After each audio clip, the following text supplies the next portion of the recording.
ایک کفن چور کی سچی توبہ۔ بشیری رحمۃ اللہ کہتے ہیں کہ ایک کفن چور تھا۔ چنانچہ ایک عورت کا انتقال ہوا۔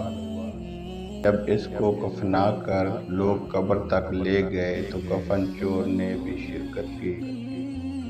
اس کی شرکت کی وجہ یہ تھی کہ قبر کی شناخت کر کے رات میں قبر کھود کر کفن چرانے میں آسانی ہو۔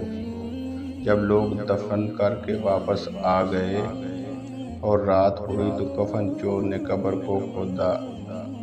جب لاش نظر آئی تو اچانک عورت بول پڑی، سبحان اللہ! ایک بخشا ہوا شخص بخشی ہوئی عورت کا کفن چرا رہا ہے۔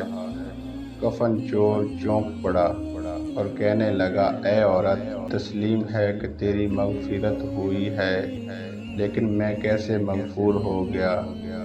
عورت نے کہا، اللہ تعالیٰ نے میری مغفرت فرمائی اور ان لوگوں کی بھی مغفرت فرمائی جن لوگوں نے مجھ پر نماز جنازہ ادا کی تھی۔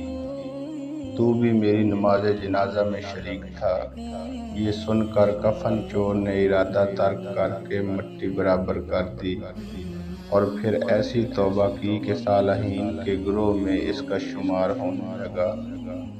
اور لوگوں کی عبرت کے لیے یہ واقعہ خود اس نے اپنی زبانی سے لوگوں کو سنایا۔ سبحان اللہ!